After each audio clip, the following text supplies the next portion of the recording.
let's talk about the previous couple cards real quick before we jump into UFC, 262. But we talked about UFC 261 like it was going to be the best card of the year, without question, and I think the nostalgia of the fans is going to play that part without question. But, let's be honest, the way 262 looks from top to bottom, if you're a fight fan, you understand kind of this matchmaking, it's phenomenal. I'm really excited to get into these fights, and I hope you guys are too, to kind of, listen to me talk about them for maybe the next hour. I'm going to try and be a bit more concise with them if possible to save you some time and maybe myself as well. But, let's just go quickly into the previous Vegas card that we had. We went 4-5 in those picks, but check the videos, man. I pretty much nailed those types of game plans, things like that. For both fighters, it looks like Nchukwi was the biggest letdown from what we spoke about. I think Park was a lot better than what we even said. That jab was right there. The striking was not even a problem for him, and then was able to ride out that type of groundwork, ground and pound, probably the best work we saw all night. Deserved the performance of the night type of thing for me, because Nchukwi was riding a lot of hype, and we said it and took him in that as well. And even going into the preview fight, I felt like Carlston was a guy to watch, and he came out swinging, and it was absolutely beautiful fight to get to know him in the UFC. And I think when you look at that entire card, Alex Moreno, we said it right. You got when you're fighting Cowboy, you can't give him time to measure up. You got to attack. You got to get in quick. You got to attack body. And to be honest, like the way he landed that power punch, I mean, like I said, Cowboy's been saying he needs to work on his head movement, and we were kind of happy that he was. But again, a guy like Alex Moreno, who's coming out of fights with fighters like Anthony Pettis, was obviously ready to take this fight short notice or not. And I think that's one of those things where when you're gauging lines, things like that, if you're a betting man, take those things into consideration, because I think there was a good chance that Alex Moreno could have come away with that if he attacked real well. And we all backed Cerrone out of love and understanding that he was trading on another level with Diego being his original opponent. So I think that the main event as well was something that played out. Probably my best pick of all was Neil Magny. I think that was a guy where, from a betting perspective, I myself had to kind of go a little hard at that one. I feel bad for Jeff Neal because he spoke about some of the injuries and things that he has to work on coming out of that fight. So I really wish the best of luck to him, because I love the guy. I think he's phenomenal. I can't wait to fight again. But Neil Magny deserved a lot more respect going to that fight. I think he has his championship material. And so going 5 rounds, if you're playing recency bias on that one, I think that's a very unfair move to Neil Magny. And if you pounced on that, congratulations, because you definitely caked on that one. But 262, man, like let's just have a quick little rundown. It's going to be probably another card of the year candidate, right? There's just a great title fight. One guy who's deserved it for a long time, but just couldn't find his way. But he's at that ripe age now where, with the experience he has, you can't knock him. And then you got the guy who's on that one fight UFC knockout of Dan Hooker. We're going to get into those guys in real detail in a bit, but from top to bottom, man, I'm just so impressed with the UFC matchmaking at this point. I think that they truly are, let's just say, giving the fighters that they really want to see perform an opportunity to do that. And then the rest of these guys who can either bang real well or roll real well, wrestle real well, they're all getting good opportunities to kind of either showcase it against someone that's just as good or someone that they maybe should be beating to get to a much higher level in the UFC. And, it's fighting and it's promotion. So if that happens, you kind of got to roll with the punches. And like the veterans say, they're happy to be that gatekeeper that rolls these guys back down the hill to kind of climb up again. So let's get right into this first one. I'm a big fan of this first fight with Sean Soriano and Christos Giagos, because you're talking about two guys in very similar positions, right? You had Soriano, who went 0-3 in his original stint, but we're talking about guys like Chaz Skelly, Kawajiri, Charlie Rosa is going to be fighting Justin James in in a short while here. So I'm really impressed with just the dog in him to just come back from things like that. He's got a CFFC fight against Mariscal that I thought he really showed off some of the grappling and cardio. That was a really fun fight to watch just from a technique perspective. And then I think what really got him that second opportunity in the UFC was that UAE Warriors knockout, right? Dana White was over there with Khabib, and you saw kind of the episode of Looking for a Fight. And I'm really kind of impressed with what we saw in there, because he's looking like the all-around fighter we expect. Now, we always talk about quality of opponents, things like that, but Charion has been around the block, man. We're talking about UAE, CFFC, Legacy, and he's stepping in on he's stepping on a short notice for the first time in 6 years for Joel Alvarez. Now, when you think about the original matchmaking, Christos Giagos, Joel Alvarez, like, that's a beautiful striking battle. I think that would have been a really fun fight, but now here comes a gritty veteran with a second chance opportunity on short notice. Like, these are kind of the guys as a storybook fan you might just want to watch and root for, right? I think he's got a good all-around game. He's shown that he's able to kind of really deal with high caliber, fighters in both the UFC and abroad, but this is where he's going to have to prove if he can really stay there. He went 6-3 as he left the UFC, and I think coming back with that kind of momentum on his back, and especially the experience, right? To go 0-3 in the UFC is obviously business as usual for them, and if you got to get cut and get some time on the regional scene, if not abroad, I think that's a great opportunity. Come back and showcase your skills. Now, let's flip over to my main man, Christos Giagos, because I'm a huge fan of his.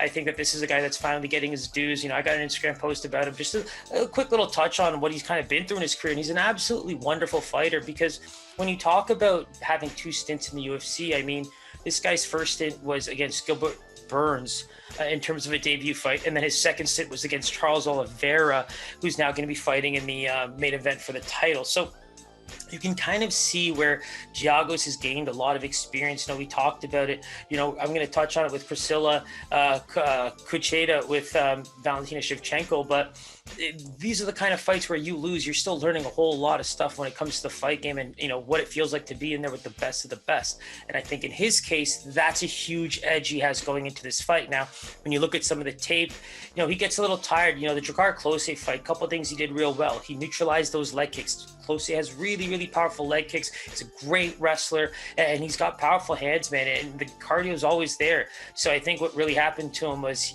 great first round, and then slowly but surely Klose's will just, overshined, and it came to the very much end of the second round, I felt, where the ground and pound was just getting very, very deadly. And in the third round, I mean, you can kind of see that Christos was trying to have a bit more success, but again, Klose has that ability to just push in. He can take a punch, and I think in this case you kind of saw, at least in that moment, the better fighter for that fight to really come away with the victory, because you just saw Klose really, really turn it up. And like I said, the big takeaway for him there is, even though that's the most recent loss, neutralizing the leg kick, something that's becoming very popular. If he can do that in a fight against like Soriano and keep him at bay, he might have a really good advantage on the feet, but we know that there's power in Soriano's hands. So it's going to be interesting where this fight kind of lands up, gambling wise and line wise, because I'm not really 100% on that one. But from an all in all, I really, really like Giagos as just a fighter overall, regardless of who he's fighting. I think he's going to be really, really fun.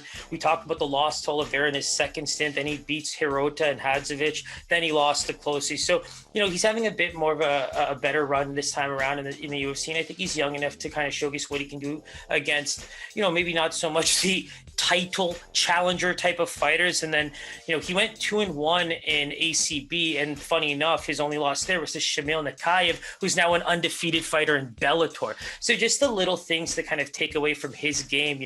We saw that the striking was pretty crisp against Klose. I think that he switches stances very, very smoothly. And so when he's striking with that capability, I think that that's going to be something that, is going to cause Soriano some problems. And then we can talk about the Carlton Minus fight, where he basically took that on 3 days notice. 72 hours notice. And, I think on a full camp, he finishes that fight, man. He looked like the better fighter. I think Carlton Minus has a lot of heart, and he was showing good grit in that fight and was trying to, get more active in the second and third rounds. But, I think Giagos is proving to be a guy that is on the verge of those ranked fighters in that 10 to 15 range. I think he's a fun fighter that where if he can pull off enough of, a good string of victories, we're going to see him on a main card soon enough. I think that this was a fight where against Joel Alvarez, they had all the makings of just a really good slobber knocker, as Jim Ross used to say, to kind of take this card and just fly into the night sky with it. But I'm excited for it.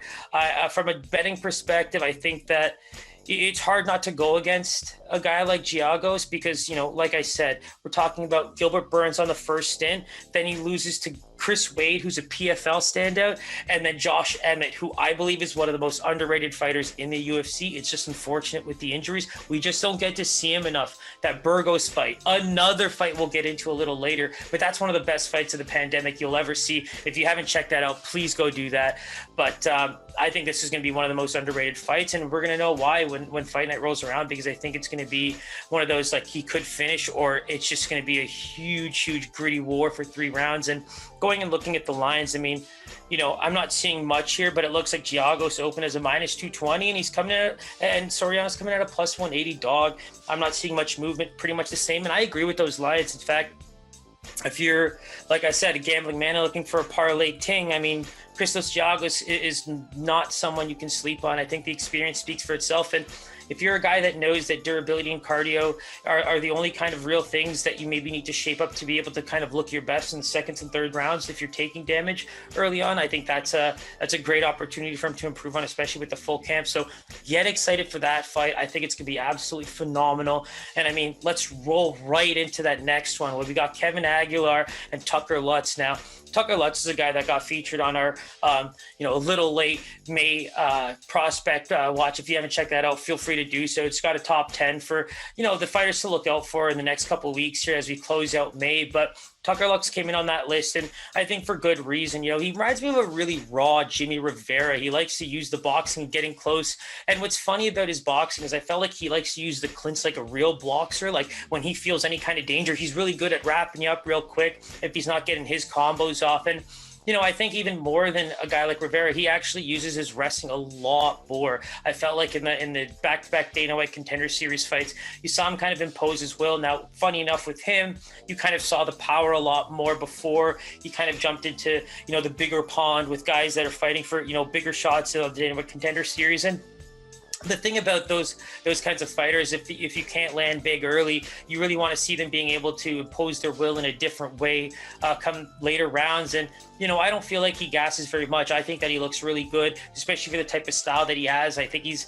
kind of thick, right? Like he wants to be on top of you, and I think he's a hard guy to get off you. Some of those smaller guys who can kind of be really close in and kind of control that gravity real well, they're always a little bit harder to get off you than some of these lankier guys who might have to use limbs to stay on you. But I think that in this case, he's going to be looking for a lot of that close in work and get some of that boxing off, dirty boxing. If he can't get in, he's going to use that clinch, things like that. But let me get into a guy like Kevin Aguilar a little bit, because I think he proved a lot in that Charlie Rosa fight, because in the very beginning, I think that he was able to showcase some of his footwork, sidestepping some of the strikes and dropping Charlie Rosa pretty early. But Rosa's a durable guy, and I think that that's where he shined coming out of that fight. But the big picture there for me was Aguilar was able to kind of do a lot in all areas of the fight. I think that that's going to be the biggest issue for Tucker Lutz, is has he seen a guy yet with this many looks? I think Aguilar proved that his takedown defense is there, and he loves to stand. He's going to be able to use some kicks. And with a guy like Tucker Lutz, man, if Aguilar can keep him at kicking range and use some leg kicks, kick the body, slow him down a bit, I think if it stays on the feet, Aguilar has a really good chance of pulling this one off. I mean, at the same time, it's like they're so well balanced on both sides, and it's like game plan wise, you kind of see both guys being able to win a lot more equally, as opposed to maybe say a Kamaru Usman fight against anybody on the planet. So that's where I'm kind of really enjoying this fight. I think it's a lot closer than maybe even I thought before going into a lot of research. We're talking about 87% takedown defense on Aguilera's side versus the 81, which is a small sample size of 2 Dana White Contender Series fights. But at the same time, I really do believe in Tucker Lutz's ability to grapple and use his clinch work, things like that. So if I'm Aguilera, the game plan is to kind of keep that kicking range distance and piece him up a little bit on the feet with quick jabs and pot shots. I think that he'll win that battle if he can keep Tucker Lutz at bay and frustrate him a little bit, because in previous fights, it's just so obvious that Tucker likes to get in close and really kind of use his wrestling and his clinch work, stuff like that, does damage on the ground pretty well. But I think Aguilar proved that he's a gamer. So in this case, I'm actually going to say it's really tough to call, but I was leaning Tucker Lutz from an athletic perspective, but then you really, really look at Kevin Aguilar as an overall fighter, and he's a tough guy to bet against, just because you can see him do good things against really good fighters who have that opportunity to be ranked in the UFC. So I'd be shocked if this wasn't really close to a pick'em, or if maybe even Tucker Lutz got an edge of maybe a -140 140, minus 150, just because it seems like he has that type of style that people can relate to from a betting perspective. So I'm going to quickly check that guy out. And oh, damn. So, yeah, Tucker Lutz opened up at a minus 134, and now he's actually moved closer to a minus 118, minus 125. So very much a close fight, right? And I think the way we broke down those game plans is how I see this fight going. Aguilar at a plus 106, dropping down to the minus now, usually at around a minus 102, minus 105. Some places still giving you that plus money. So, I mean, if you're a guy that favors those outside fighters and discounts a bit more of those clinch work and wrestling type fighters, I mean, just for some exciting sake, by all means, back Aguilar. But I think this is going to be a tough one to call. Definitely check out Instagram, Sooky MMA. That's where I put up my picks on the full fight card.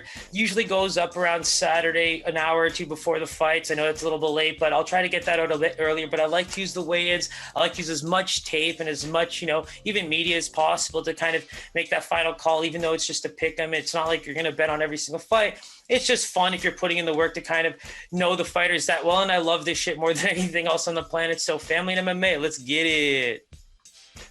Speaking of which, I actually just put out a post of Priscilla Cacheras. So, Cacheta, thank you for the follow. I really appreciate that. Showing you mad love going into this fight. But, Priscilla's a really, really interesting fighter. They call her Zombie Girl for a reason.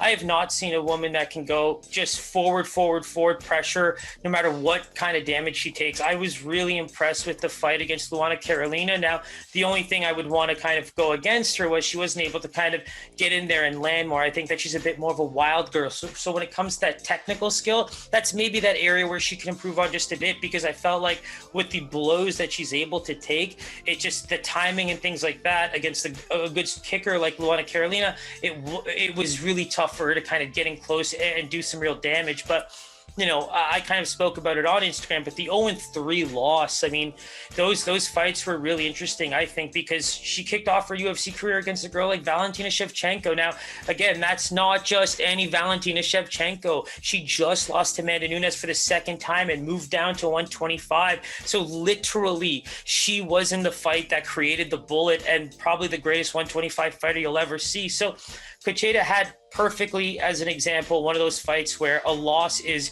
more experience than you'll probably ever get till you meet this woman again for a title in 5 rounds on a pay-per-view main card. So if that opportunity ever does arise, you know what it takes to feel that. And obviously she can get better, but so should you. So what I love about her is just the pure heart, right? In 3 fights, you can really see from a game plan perspective where she should kind of be getting better.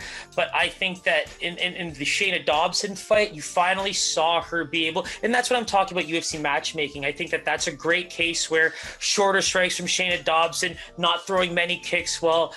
Cachoeira, Miss Zombie Girls come in to feast, and man, in 40 seconds, completely laid out Shayna Dobson. It was a clean uppercut. It kind of looked like it was a bit of the forearm, I'm not gonna lie, but kind of came up like that, and it was clean. Shayna Dobson was not allowed to continue to fight, and I kind of made the joke, but like I got up and I was so happy for her, because when you look at the 3 fights that she lost, it was just such grueling battles, and you see her just giving her all no matter what. She's not giving up in any fight. So that's what I'm falling in love with this girl, because from a fight perspective, it's just everything you want to see from someone that's giving their life to this. She just has all heart. She's got the skill. I think she tightened up the technique to just become a complete fighter.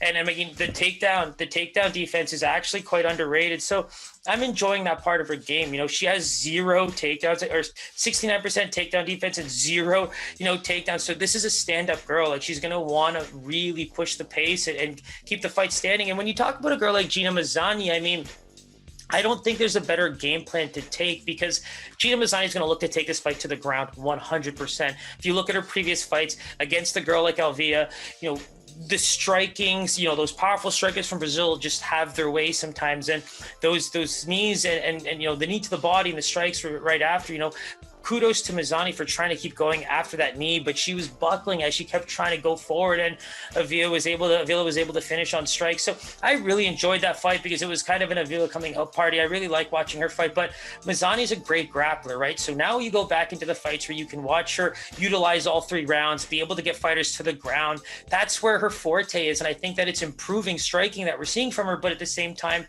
when you're taking on some of the best fighters on the planet, it's kind of tough. You know, Lena Landsberg showed better cardio in their fight, and I think she took an L for that one too. So Mazany is like one of those fighters where you kind of expected a lot more to come from, but she's taking on such good competition that you have to give her so much credit, right? Because at the end of the day, Macy Chiasson, let's take a look at that fight. People want to say that, you know, maybe against the striker she wasn't doing so well, but I think in Macy Chiasson fight, she kept pushing the pace. She was pushing forward, man. She was looking for the right, you know, areas where she can exploit Chiasson into her own game plan. But the problem with Chiasson is that her striking is pretty good with those hooks coming in. And once she gets those, you know, body locks, she's just really, really dominant. She's long, she's powerful. And I think that Mazany felt that too many times she kind of landed in those positions where Chiasson was able to get those body locks. And so when you're playing that much into another fighter's, you know, forte, I think that's where it gets a bit rough. So I like Mazany's record. When you look at some of the losses, you know, coming out of that Pena loss on the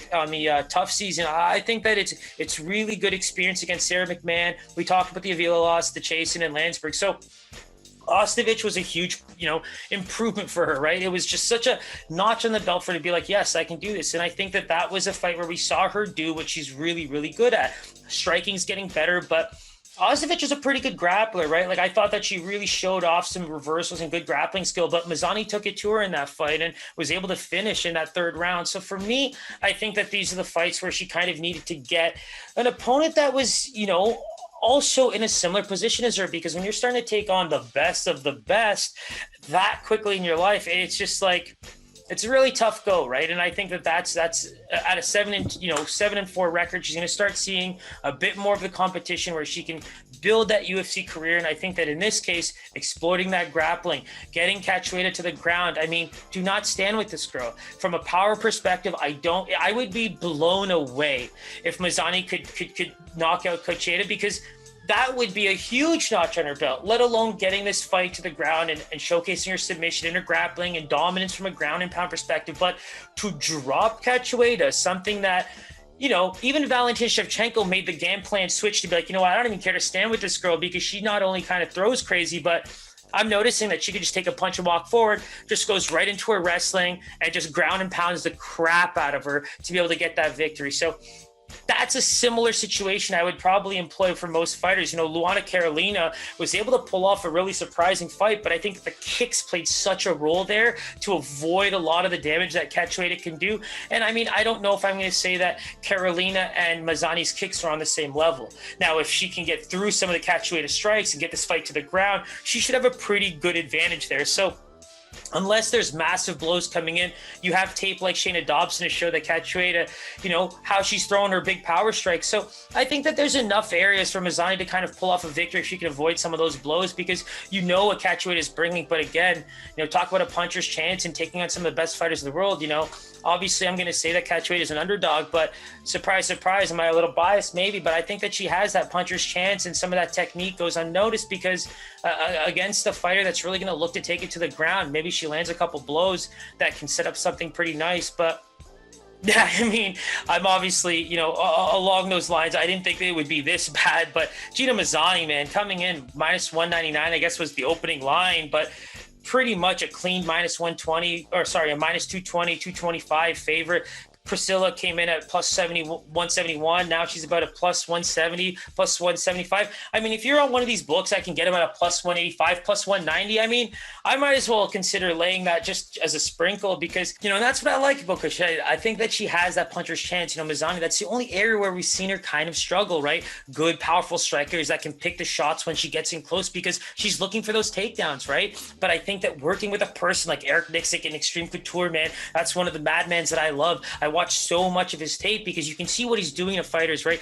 I think Extreme Couture is on that level now where they're just taking so much of the athletic aspect of the game, and just it's a whole new ball game, right? Like, we're seeing it, we've been seeing it in other sports for so long, and it's just why we're seeing on average a card look so good, because the athletes that are being created in these gyms are fundamentally not just martial artists anymore. Like, these are martial elites, and I'm really excited to see what, you know, Dan Ige does and all the guys coming out of that camp. We saw what Francis Ngannou did as an example. So Mazzani has a really good camp to work off of. I think that those are the things that you kind of have to lean on going into this fight. But again, if you're one of those people that are laying a couple bucks here and there on fights, by all means, take a chance at Cachoeira, because she might be able to pull this off. You couldn't have picked a better one. Shout out to the UFC for that again. But let's get right into the next one, right? It's back-to-back ladies fights, and I think that we're going to see some of the same, right? We got Valentina Shevchenko's sister Antonina, who is funny enough showcasing multiple aspects of her game. I think after that Katlyn Chookagian fight, she really took that to heart with not being able to showcase some of her wrestling, especially with Chookagian saying that was kind of the first time she feels like she's ever really landed clean takedowns in a fight. I mean, that stuff's going to get taken to heart. And I think when you look at the way she took down Ariane Lipski and just completely demolished her on the ground, it was easy work for her. And so that's where I really like what Shevchenko is showing us, is that she's got that mix of the game. I think that learning from her sister and seeing what she was doing, because I think that in the last few fights, especially if you go look at Shevchenko's tape, Valentina, the wrestling's phenomenal, right? Like, everyone's loving the striking, but that wrestling is just proving to be an absolute beast aspect of her game. And I think Antonina's starting to employ the same tactics here. And again, with a girl like Andrea Lee, who we've seen kind of have interesting fights, right? Roxanne Mataferi had a great second round, but then faded in the third. When you're taking on a girl like Mataferi who can take punches and who's able to push the pace and come forward and knows exactly how to win an MMA fight, she pulled that win off fair and square. And so that's where I'm having some questions about Andrea Lee's kind of approach to just the idea that you can't finish everybody early in a fight, and that, the 3-round game is where the battle really does take place for it. And she's had some bad luck, right? You talk about double back-to-back split losses against Joanna Calderwood and Lauren Murphy, right? Those are fights where when you take a look at the way she lost to Roxanne, it's a tough blow, right? I think that's where she, as a striker and as a finisher, it's just hard when you come into the UFC, because you're so used to taking people, for granted that don't really belong at this level. But then when you start taking on people that have great defense, both grappling wise and striking wise, you kind of see what happens to you over the course of 3 rounds. So I think shaping up her game, we know the striking looks great. She's in great shape for the fights, but again, finishing so much early in her career. Fighting 3 rounds in the UFC against, the top level competition is just not easy. And I think that's where she needs to spend a lot more of her time when it comes to the athleticism of fighting 3 rounds in MMA. I think that's where a lot of people start to learn as they move up really quickly, where their only real issues lie. And so I really like the stats for both fighters. Again, we're talking about back-to-back girl fights where I think skill and technique meets a lot of power, things like that. Like Shevchenko, she's not going to show you some of the craziness that her sister does, but I think that from just an MMA all-around ability, right, that Lipski fight was a powerful showing. I think that was a very powerful showing after kind of, losing to Chookagian the way she did. So I'm liking what she brings to the table in this fight. It's really hard for me to look against her after she kind of humbled me disgustingly against Lipski. I really was humbled in that one, because I can openly say I didn't give her much credit coming out of that Chookagian fight. But I guess working with the champion and having that mentality in your blood really forces you to kind of change your ways. And she just made a complete 180. And I think that has completely won me over in a way where I now find it hard to roll against her, against the girl like Andrea Lee, where we've seen that repetitive issue. Now, could you have a similar outcome where she shapes up and starts to show us really good things for 3 rounds? Potentially. But I think that when you look at the way the Shevchenko sisters are coming into their fights, there's a lot more confidence and there's a lot more all-around ability where they're looking kind of scary. And I think that if Andrea Lee hasn't made significant improvements from these 3 straight losses, it's going to be a tough blow for her. So let's take a quick look at the lines.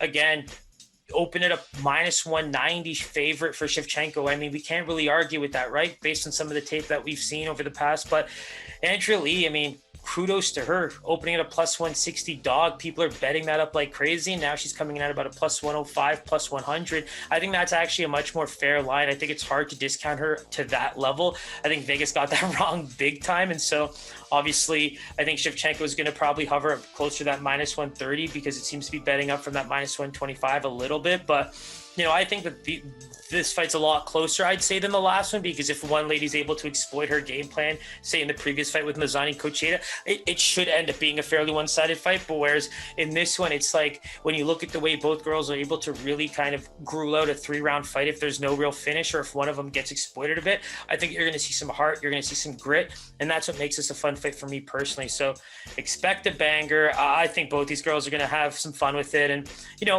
again, is this that potential where we're seeing some new faces maybe jack up to that, top 10 range where we can see some new bouts? Because some of these girl divisions of the top 5, it's almost like, taking turns just fighting the same people. They're running out of people to kind of throw up there. But I mean, again, I personally think the last fight could be on the main card. So with this one kicking us off into some of the bigger fights on the prelims, I'm quite happy with it. So even with that said, Jordan Wright and Jamie Pickett, I mean, this is a fight where we're talking about two guys who had, great showings on a debut-ish standpoint. I think Jamie Pickett's win against Patti on Dana White Contender Series, right? We're talking about those big hooks, really, really good striking. I think that, once he met a guy like, in Chookagian, it's so crazy to see all these differences in game styles, right? Chookagian got absolutely dominated last week, but in that fight, Jamie Pickett, man, if there's, some positives to take away from him in that fight, 100%, you have to give him credit for being able to take some of those big blows and stay in the fight. He was rocked quite a bit. Then you have those situations where he was actually, on the ground, taking a lot of ground and pound, maybe not so much power, but, he withstood a lot of damage for all that fight. So I'm impressed with, coming out of that Dana White Contender, seeing what he did against Chookagian. I think there's a nice balance there somewhere where he can be a pretty good striker at this level. I think that he's getting a good fighter in Jordan Wright to test that against, because he seems to be that active, volume-based, pushing forward type of fighter, whereas Jordan Wright is looking for those quick shots, those counter shots. And you look at his fight against Buckley, man, I mean, by the end of that first round, he was pretty much done for, got completely destroyed at the start of that second. And I mean, that is everything that I think Jamie Pickett's going to try to do as well. He might even have a bit more size than Buckley going into this one.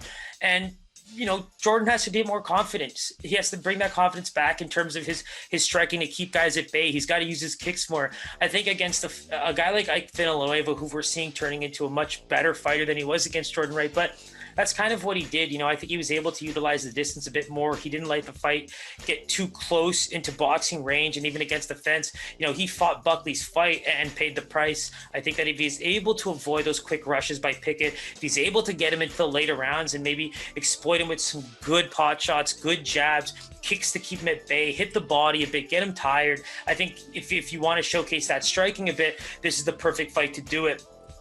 We talked about a bit more of his wrestling and takedown defense. I mean, that's been really good for him, right? 100% takedown defense for Jordan Wright. So he likes to keep the fight standing, that much we know. But at the same time, if you're one of those guys that's in a position where, say, in a fight like Joaquin Buckley, would you want to be wrestling come second round almost immediately? Most likely, right? But I would say that this is one where he has a bit less of that power disadvantage and really has to kind of utilize those accurate strikes and be able to throw, with intention over the course of 3 rounds if he can't finish, because the worst thing to see is a guy get really far into the first and second rounds winning the fight, then maybe gas out because he's just so used to finishing and things like that. But with Jamie Pickett, I think that's where he kind of had a bit more success against a guy like Patti versus his fight against Chookagian, right?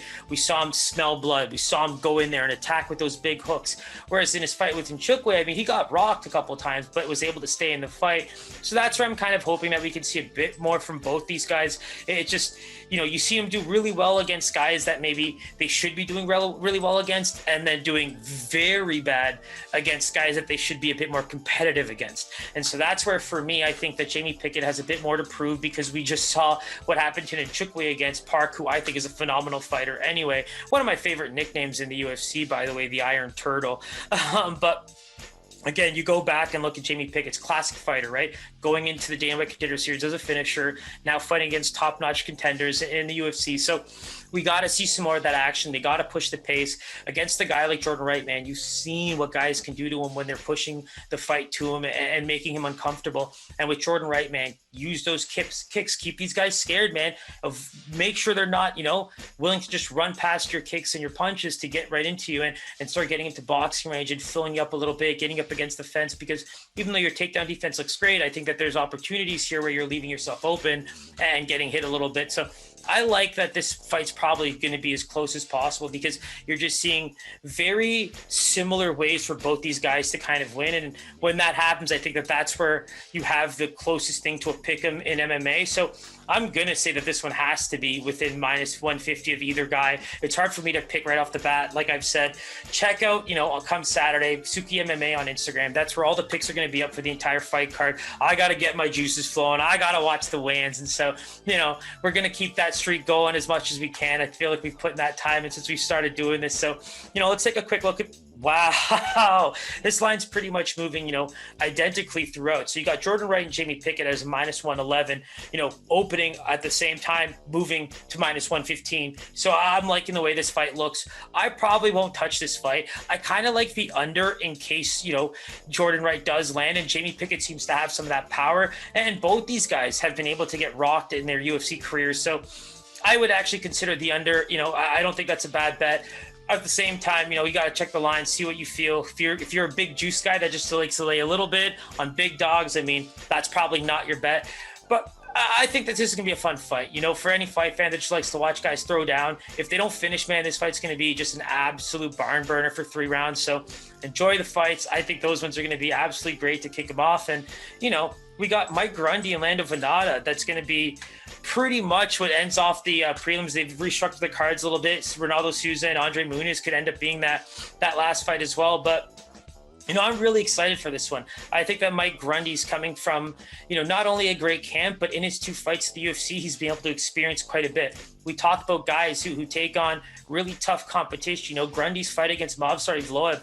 I think Movsar Evloev, in the time that I've spent covering fights this much, he's become one of my top 5, top 10 favorite fighters across the board, just because he's so unnoticed for how good he is. And I think that he's getting the right fights now to kind of showcase his skill. He's moving up those rankings quite a bit. But Grundy, man, opened up his UFC career nicely with that big knockout, right? Comes in as a big BJJ guy. I think we've seen what he can do from a durability and cardio standpoint. That's what I loved about that Evloev fight. I think that he never gave up. He kept pushing forward. And I think he's one of those guys where when you look at how much fun he's having in there, it makes it a fun fight. When you talk about the Nad Narimani fight, you probably thought he was going to submit the guy, but, he was just at will, striking with him on the feet, having no issues, was able to use heavy movement and footwork to get out of the way of, Narimani's punches and was landing big on his own, even before he got the finish. Narimani looked beat up. And I think that's where, if you're a BJJ fighter going in there, coming out of Team Calbon with guys like Darren Till and Tom Aspinall, those guys are beastly when it comes to the striking game, and they like to keep the fight standing, but have good submission skill when they have to smell it out. And it looks like Grundy has that skill at the UFC level against certain fighters. Now, when you look at, an Evloev fighter, I think that's top 10, top 5 quality over the next year or two. So, I think he showcased enough there that his striking needs to get better. He needs to be able to deal with that kind of skill. But at the same time, man, Lando Venata, we know that from a defensive grappling and wrestling skill, he's got it all. But Bobby Green, right? That was a fight where he kind of met his match in terms of the lean in, quick punches. And Bobby Green's a great, sprawler. He's a great roller. He's really good at dealing with those quick little, moments where you have to kind of use the grappling to get out of tough situations. And I think Lando Venata had that experience a couple times in their fight. So in those areas, Grundy's going to be really good. Now, that's where I think Venata has to use his kicks, keep him at the distance.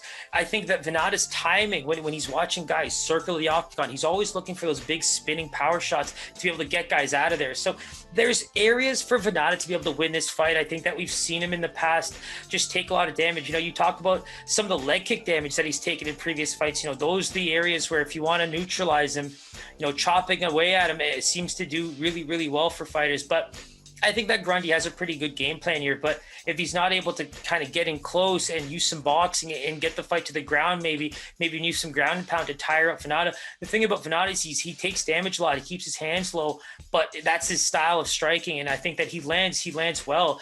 That's the big part of his game, and I think Grundy's going to take some damage in this fight without question, but in terms of areas to win, it's hard not to shape up and see that Grundy has some opportunities here to, chop up the legs, hit the body a bit, use some of those, good lean-ins to change levels. And when the opportunity comes, hopefully you can tire Venata out and get the fight to the ground. But on the flip side for Venata, I'm really liking this idea of, using the footwork, keeping yourself moving, laterally and avoiding the big leg kicks, not taking too much damage and being able to maybe even do some chopping of your own to keep him from coming in forward so much. And, big head kicks, they're going to be coming.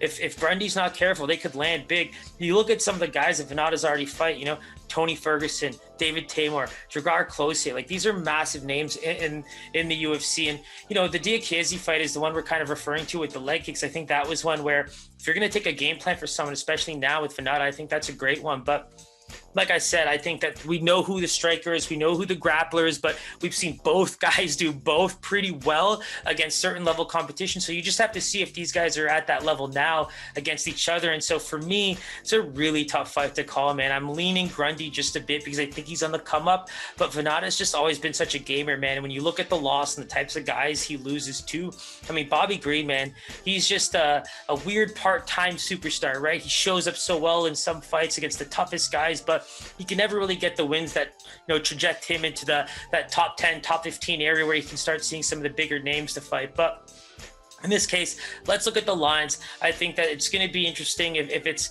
not Grundy being the favorite. I would have to assume he is, but yeah. So, I mean, he opened as a -171. I do think that's a bit high just because there's not much body of work to go with for Grundy. I think that he's proven himself quite a bit when it comes to just, his limited UFC record and some of the things he's done on the regional scene. But, it's really tough to go against a guy like Venata, who's just been such a proven guy in the octagon. And I think the chess match with Medeiros was a great example of where he was able to showcase what he can do over 3 rounds if you play into his hands and really force that striking battle for 3 rounds. I think that his gas tank's there. And I think that if he doesn't take much damage, he's able to kind of do a lot of his own. And that's where Grundy needs to be careful. Use the leg kicks, chop him up, and make sure that you're not taking those blows because they add up. And by the 3rd round, Venata can look really, really good with some of the accuracy that he throws these strikes with. So, very, very unsurprisingly, the line moves now to a -125 for Grundy to a -105 for Venata.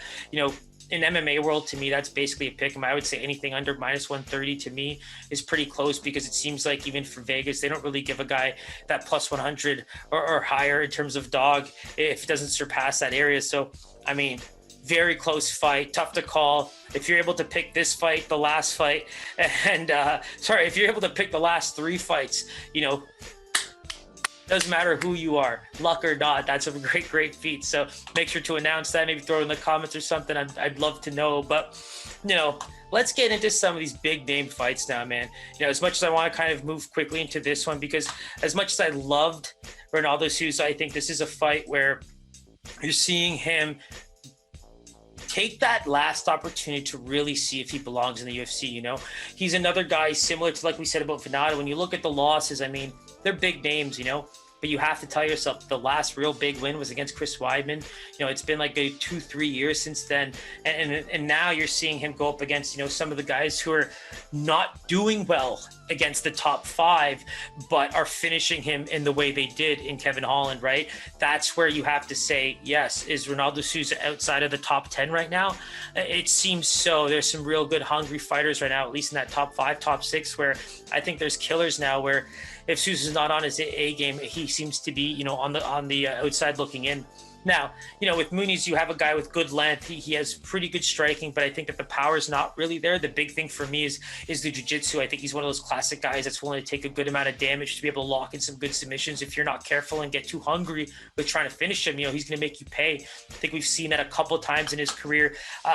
And again, that's what makes this fight, I just kind of went on a rant about how good I think the UFC matchmaking is. This is a great one, right? I'd be lying if I said if I don't want either of these guys to really get knocked out and kind of watch 3 good rounds of them rolling, I think it would be fun, right? How many more fights do we really have to see Souza in the UFC? Why not make him count? This is a guy that I've watched, BJJ tournaments and matches on YouTube of. So I would love to see, a couple more matches where he can kind of utilize that in the MMA game. It was fun when it was happening when he was a bit younger and kind of in that more game time shape. I think in this case now you're seeing a guy come off, 3 straight wins. Now the Fabinski fight for me is a big one because Fabinski's really big into the judo. He's a pretty good wrestler, hates striking, doesn't really want to do it, and always is pushing the fight up against the fence and try to take you to the ground. So that top position for him is such a big move from a judo background. But I think that was a, first round armbar for Andre was a huge, statement after coming off of that decision win over Arroyo. Arroyo is an interesting fighter, right? He's got those big kicks, things like that, but he tires out.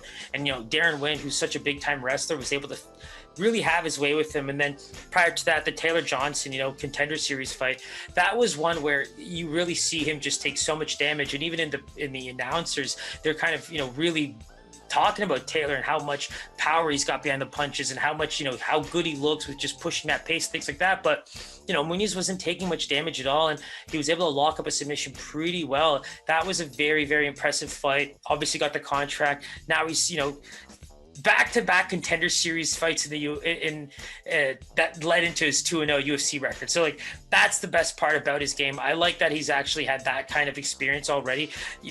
When you think about it, is that 4-0 in the UFC? I don't really think so, because we talk about how the Dana White contender series is kind of the G League where guys are trying to come in and hit that brink. So I think I said 3-0 earlier. This is definitely a 2-0 contender series fighter and then 2-0 in the UFC. But now he gets a tough fight against Ronaldo Souza, a guy who can definitely shape up on the ground with him. And if the power is still there in those strikes, Muniz has to be careful. He's been able to knock out some really good strikers with, chins that we find out a bit later in their careers are questionable. I think that this is a fight where if it stays standing, Souza should have the advantage. But again, it's hard not to go against the guy like Muniz, who's on the come up, against the guy like Souza, who we know what we can expect from him. And if he's not there for all 3 rounds, I think this is a fight where Muniz can just exploit him completely.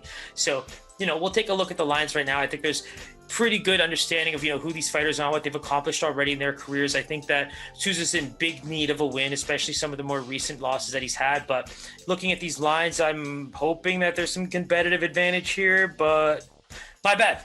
So, yeah, it looks like the line's opened here up for Jacare Souza's a -120 favorite, with Andre Muniz coming in as a +100. But now this line's basically a favorite. So my hunch was pretty much correct. It looks like Muniz, even as a +100 dog, was getting some bump. And now you're seeing the lines float between -105 and -115 for Muniz. And you can say the same thing for Souza, who might hit that -115, -120 range.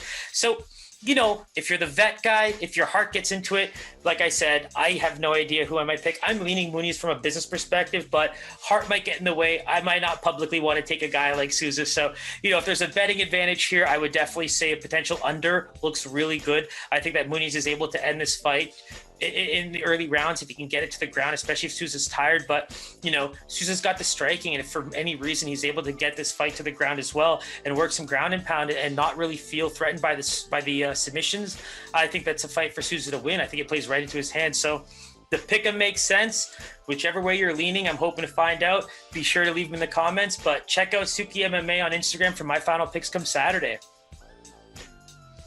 All right, now this is where things just absolutely take off, right? If you're a guy that follows the MMA to a pretty nice T, you know that Shane Burgos has been on the come up for a long time.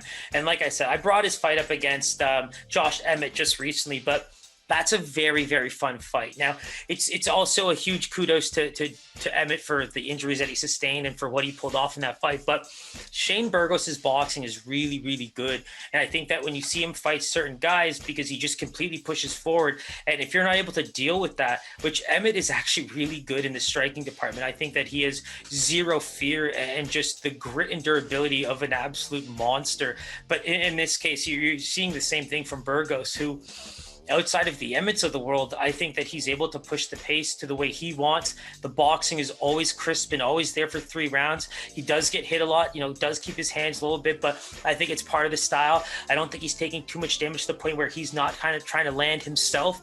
And Edson Barboza, right? We know what he brings to the table. Beautiful spinning attacks, great kicks to the legs, kick to the body. I think that if you're Edson Barboza in this fight, a great example of a fighter you want to chop the legs on. Burgos is going to keep pushing forward, man. This is not a 5-round fight. Like this is a fight where both these guys can pretty much go all 3 rounds unless they take a stupid amount of damage. And that's where Barboza, for me, it's like, stay out of that boxing range. And if you get tempted to take it to the ground because you're not feeling, I mean, funny enough, Burgos said that he really predicts that Edson Barboza is going to want to take this fight to the ground because of the success he's going to have on the feet. So that pretty much gives you an idea of where Burgos sees his game plan and sees where the fight's going to go. But Edson Barboza, right? How do you avoid that from happening? I think throwing solid, there's no one you can ask for more when it comes to kicking, but leg kicks and body kicks, I think, is the one way to slow this guy down.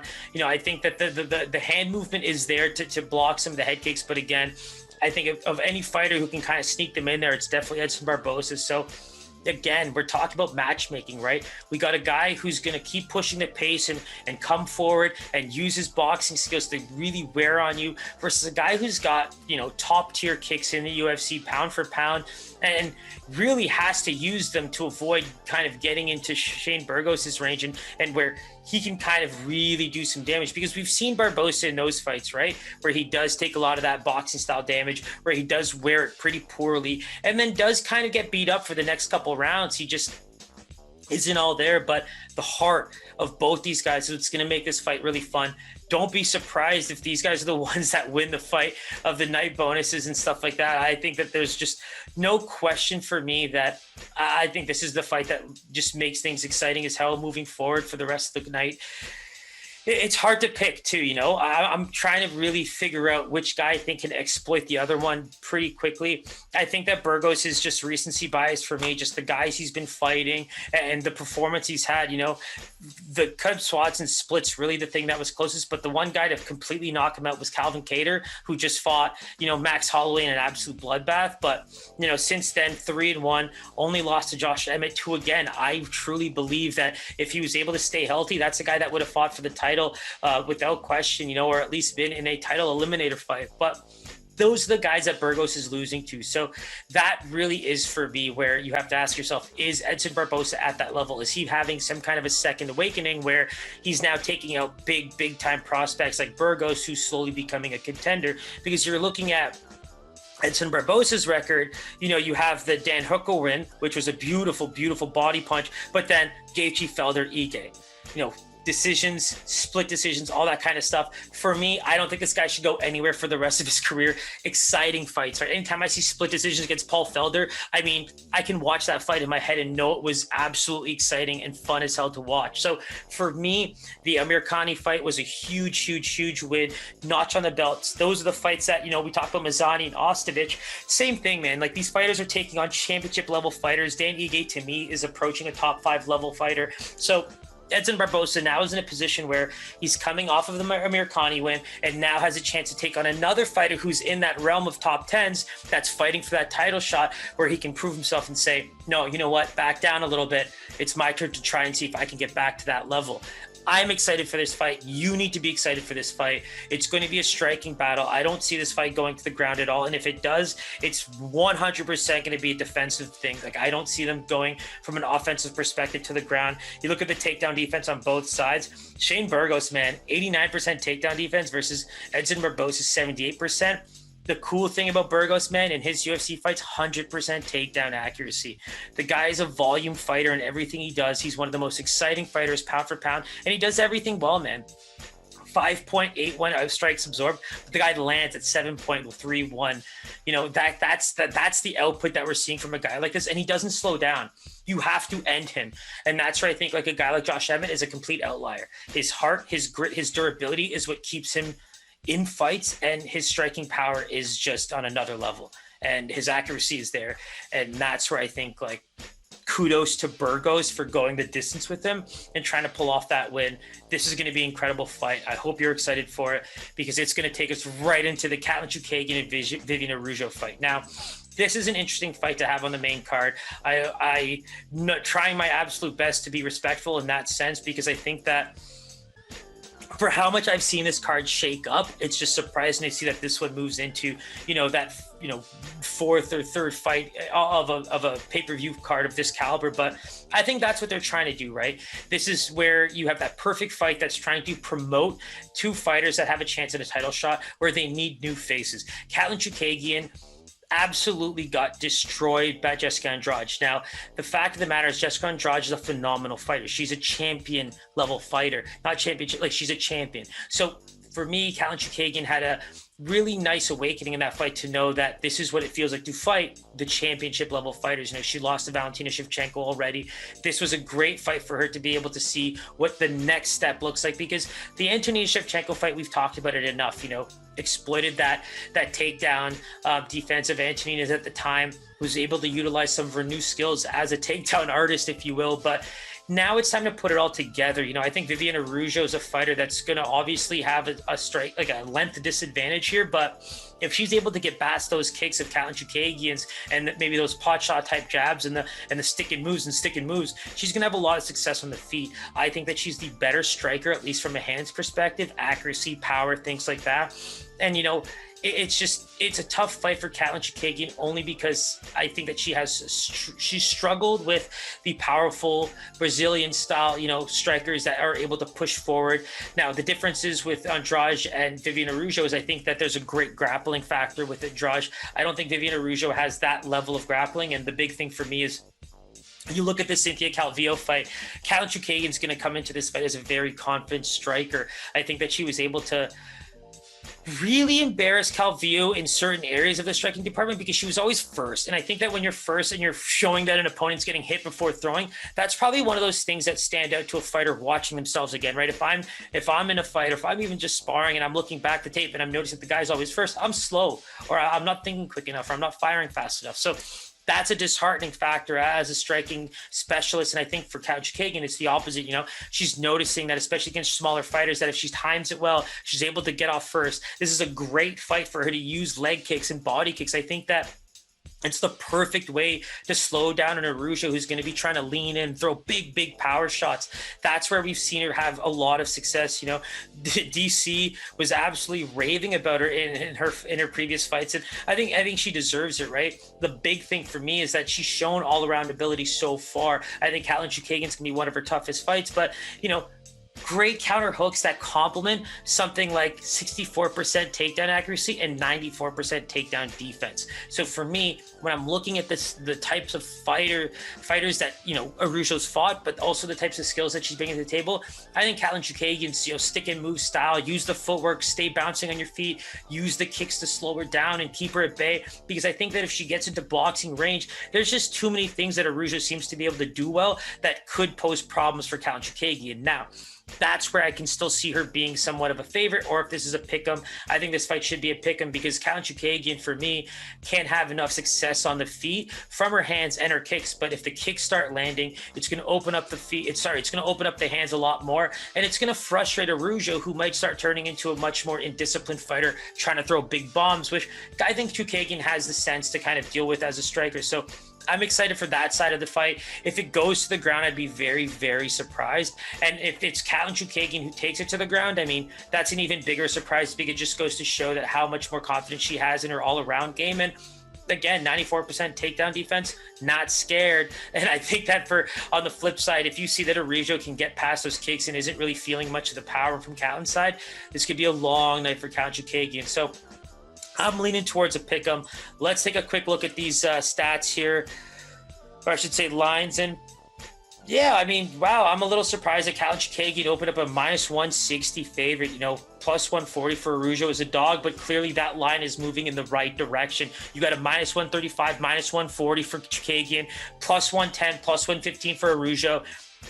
to be quite honest, like this would be one of those Neil Magny types of picks for me. I think I would consider backing Araújo as a betting favorite for me. I just think that she has the opportunities here and the skills to really upset Chookagian in this case. But again, we saw Chookagian do really, really well against a girl like Cynthia Calvillo, who's proven to have an all-around game as well. So, don't kill me if I'm wrong on that one. If you ate on the Neil Magny one, you can consider it repayment for that. But this is a fight where I would say from a betting stance, I'm leaning towards an Araújo as an underdog. And I would not be surprised if this line actually moves into the negatives where they actually start becoming more of a pick'em. I'm excited for it for that reason, because I think if there's one thing to like about the lines, even if you're not a betting person, the movement should create excitement because it's allowing you to gauge who should a favorite be and who should an underdog be. And if you're a person that just enjoys rooting for a dog, that's a great way to kind of pick the person who you think should be the dog if you're not so familiar with the fighter. So this is a great fight to do that for. Now we're going to get into some real technical battles for the last three fights. Rogério, Bontorin, and Matt Schnell.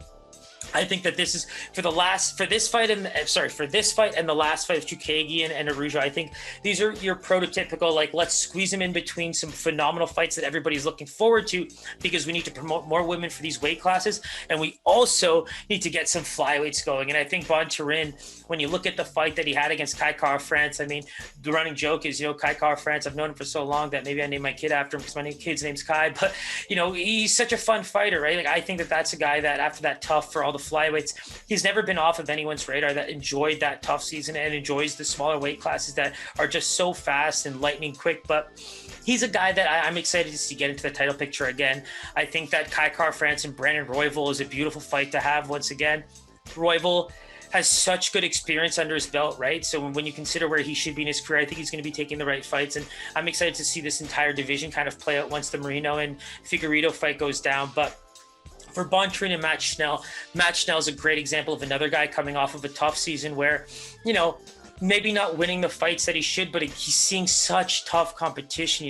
That's my favorite part about Matt Schnell's career is he's not that old, but he's just fought such good guys, and I'm really excited to see what he can do, because the wins against, Nam, Espinosa, and Smoka stand out, because when you're losing to guys like Alexander Pantoja, who I believe is a title challenger at 125, again, learning curve. You are only 31 years old, and I believe that taking on guys like Alexander Pantoja, Hector Sandoval, when Rob Font is your debut fight in the UFC after a tough season, you can do worse, man. If that's the guy to knock you out, you can do worse, man. So I'm excited to see what he can do after putting everything together. 4-fight win streak before losing to Pantoja, and then he comes off a very nice technical split decision win over Tyson Nam. I think that if he got a little, indiscipline in that fight, there's a good chance that Tyson Nam pulls out some of that power and knocks him out. But Schnell showed that he's actually learning very much to pick his shots, not getting into these massive striking battles with the wrong fighters, because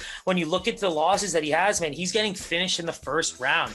That's him being indisciplined. That's him allowing himself to get open and just get absolutely destroyed. The overhand right by Pantoja is a great example. I think that this is the last fight against Tyson Nam is a great example where the technical striker is able to avoid, roll with punches, keep his hands up, things like that, and can now dictate pace and land some of his own shots, Wear that proudly, man. If you're the type of fighter that needs to avoid power shots from the bigger strikers and has to ride out a split decision win by just landing more on points and striking more and outlasting a guy, wear that proudly, because this is a great fight where I think that Bontorin showed that, man. I think that he tried to lock up a submission against Kai Kara-France real quick, and Kai Kara-France had that dad strength, man. He had that, will to win. He withstood that for as long as he possibly could, got up and just laid the man out. Basically walk away KO, in my opinion. And that was an absolute beautiful finish, right? And everyone's talking about it only because there was so much adversity there. He was considered finished in within a split second, he finished the man. So that's what I really liked about that fight. And I think that's where it kind of goes to show with Bontorin. The excitement is very much there for the first round, but I want to see this guy be able to kind of recover from going buck wild in the first round and still put on a technical show for the next 2 rounds. Because against a guy like Matt Schnell, if he's not able to finish him in the first round, which he's really, really going to try to do, he needs to be able to go the rest of that fight to be able to kind of deal with some of the pressures that Matt Schnell brings, especially in the striking range. But You talk about the loss to Ray Borg. Now, Ray Borg, I think he missed weight for that fight, but that was a dominant fight. You know what I mean? Like, I think Bontorin was very much humbled in that fight. I felt like he could have done nothing better. I think that was a fight where you look at the second and third rounds, man, like 9 minutes and 6 seconds of control time. That's insane. That basically means there was less than a minute of any opportunity of him having, some offense in that fight. For Ray Borg to put together 9 minutes and 6 seconds of control time really goes to show where Bontorin's wrestling was at that time. I think that this is going to be a fight where if Matt Schnell is able to exploit little things like that, it's just hard to see where he's not kind of the guy with more paths to victory. I think that if he gets rocked or if he's on the ground and gives up his back, things like that, that's where Bontorin is going to be able to showcase some of his skill. But when you're looking at what, Matt Schnell's learned and what he's coming from in terms of all the fighters that he's fought, man, you can't get knocked out by fighters of that level and keep going and not understand where it is that you need to fix your game. And I think he's on the verge of becoming that complete fighter.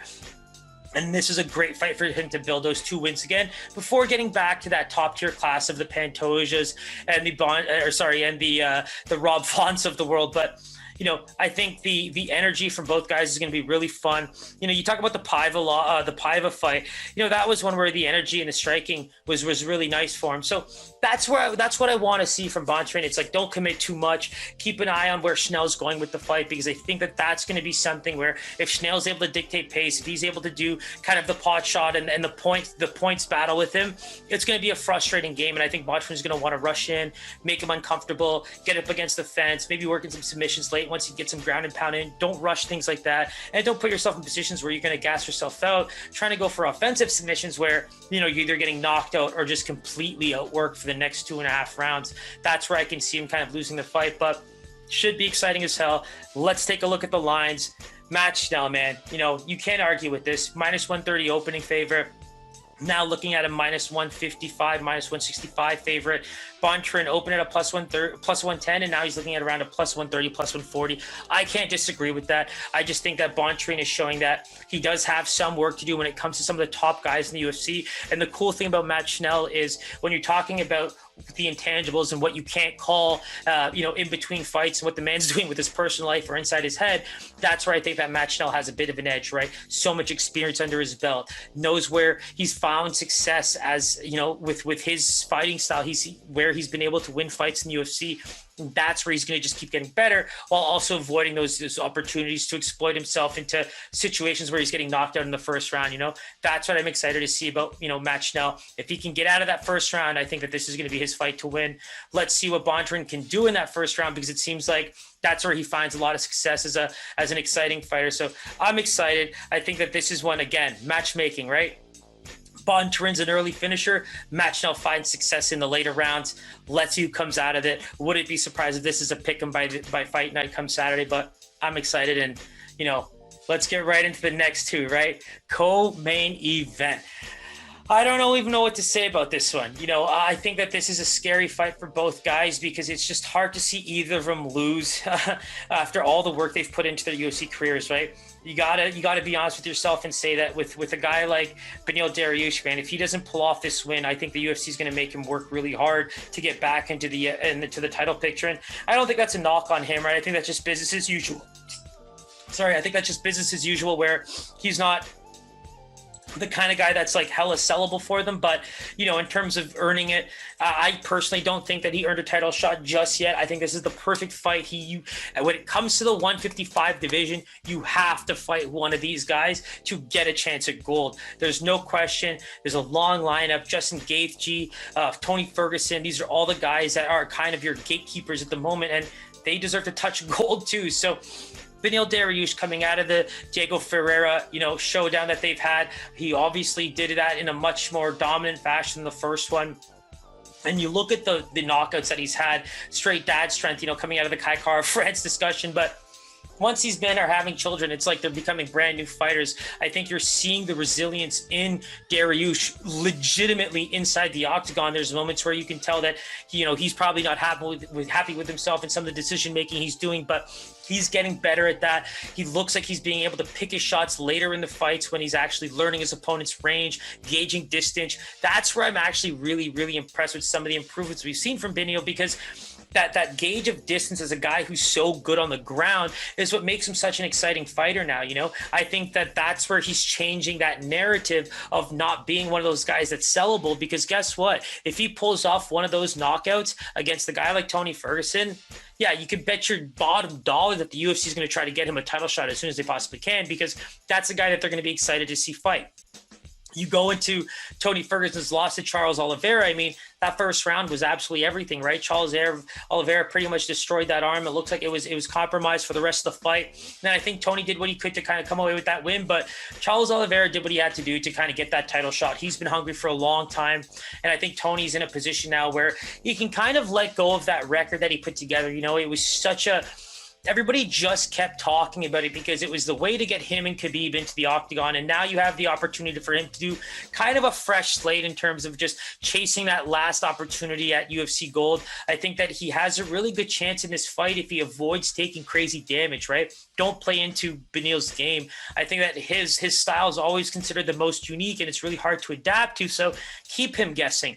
Use some kicks, I think both guys have very, very interesting striking styles, which makes this such an unorthodox fight, bar none, across the entire card. But they're grappling styles, right? That's where I'm really interested to see what happens. If this fight goes to the ground, I think Beneil Dariush has some of that traditional BJJ game to kind of give Tony a run for his money. But then you have the Tonys of the world that have really, really interesting, jiu-jitsu under their belt. And I think that this is where you're going to see two guys who can roll really well. And Tony's always been able to get himself out of, harm's way. So if he's able to withstand some of the early, barrages of Beneil Dariush, this is going to be a hard-fought battle, I think, for 3 rounds. And when you look at the last fight with Ferreira and Dariush, I think that he cannot allow Ferguson to get any momentum in this fight, because the one thing about Tony is he's just always riding the heart. Like he never gives up, man. And I think that if he has any momentum on his side, it's just really hard to put him away.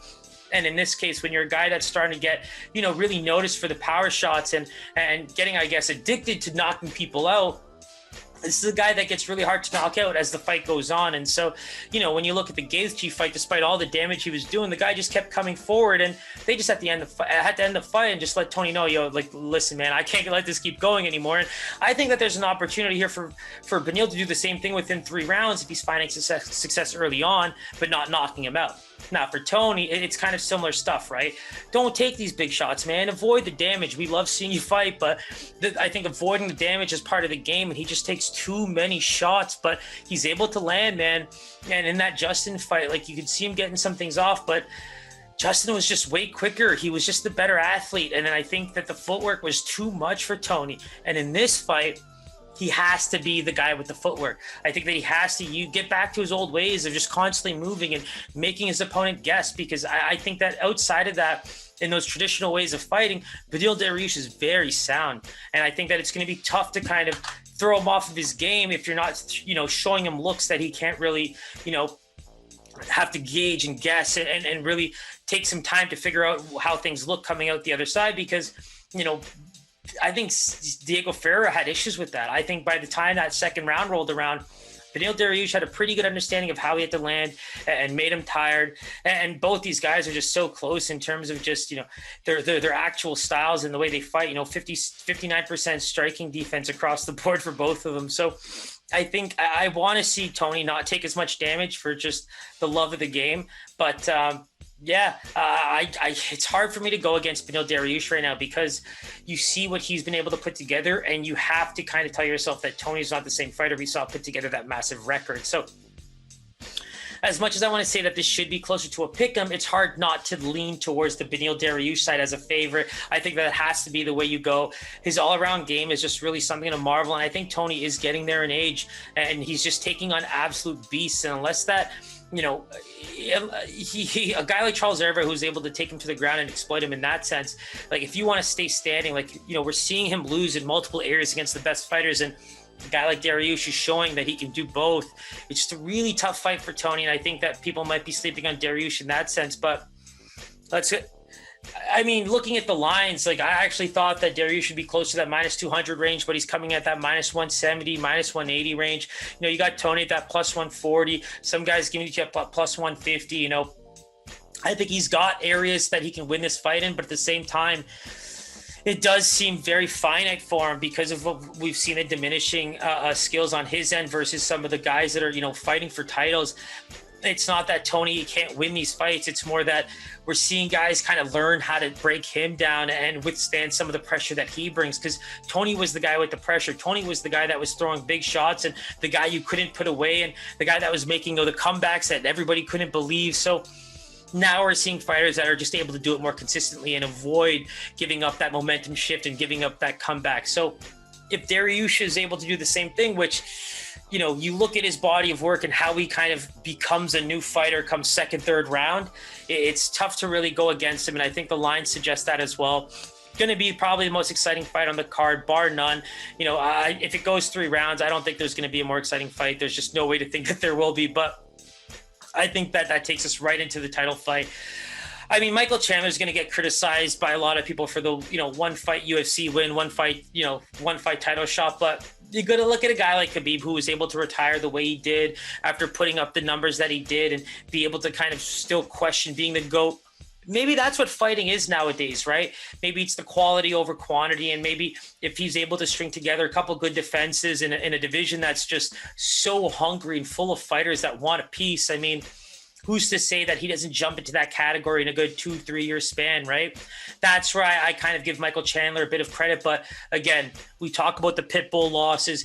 You know, the Benson Henderson win for me was one of the easiest bets of my entire life. You know, I try not to bet on absolutely everything on the planet, but in that one, it's just like you have to assume Benson was on the tail end, whereas Chandler's looking to come back pretty strongly. And I think that's where, you know, this is a great setup for him to kind of finally get into the UFC, live out that dream of his, get onto the poster, like he said. You know, he's been dreaming about being on a UFC poster, things like that. So that's where I'm really, really excited for him. I think that this is going to be a fight where everything gets to go his way. You know, he's older, got an adopted son. Like, this is all things that I love to just see. Like, how can you not want to see a guy like this succeed, right? Doing all the right things, clean living. I love the guy. But now we're going to be talking about a guy like Charles Oliveira, who, you know, I was literally in my early 20s when I first saw this man fight. And one thing you'll learn about me if you pay attention to me for the foreseeable future is I'll always love these classic style BJJ guys with some good, who try to learn the wrestling but have good striking that they learn over the course of 5 to 10 years. But it just makes such complete fighters, and they make them really exciting on the ground. And there's something about being exciting on the feet and on the ground that I just absolutely love.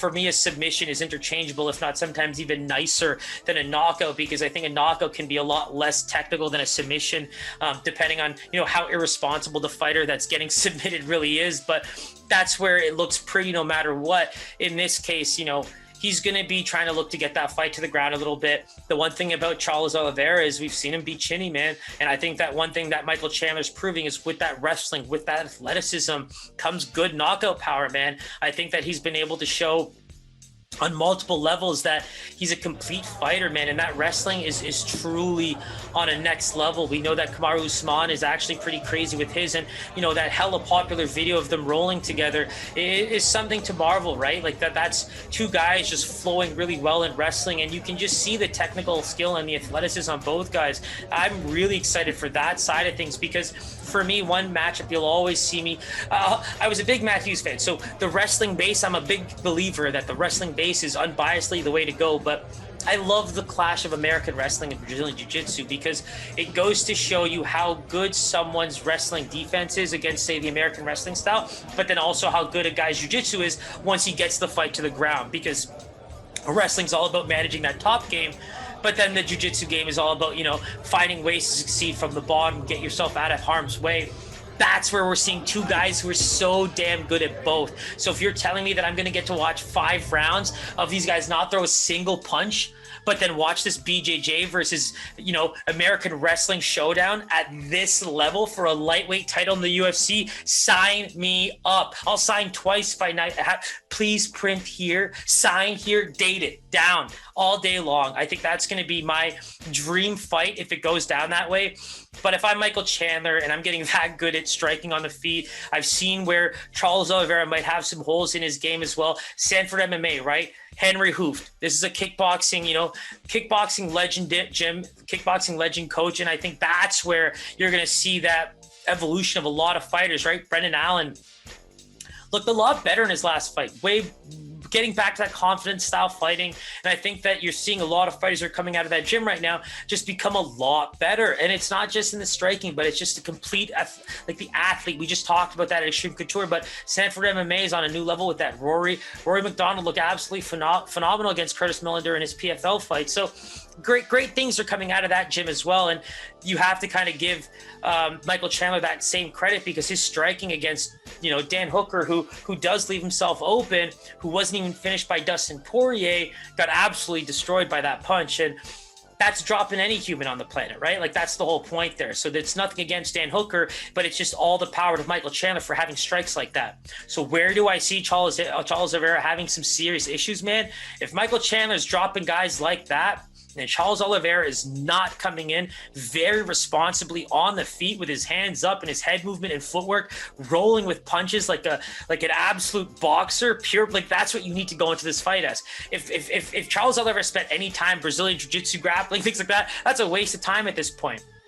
I'm looking at that Hooker fight and know that I'm taking on a beast of an athlete who's got footwork for days and knockout power that can pretty much put anyone to sleep. For me, that's the biggest scare. As a massive biased Charles Oliveira fan, I'm hella scared that this man gets dropped early, because we've seen him not stay disciplined for 3 rounds. And in this case now, as a championship caliber fight for 5 rounds, he just has to last, man. And I think that if he takes those big blows the way Michael Chandler should throw them, it's going to make this an early fight for him. But like I said, if this fight goes to the ground and I get to watch the American wrestler versus the Brazilian Jiu-Jitsu fighter at this level for a UFC Lightweight title, I am thanking the MMA gods for such a wonderful gift.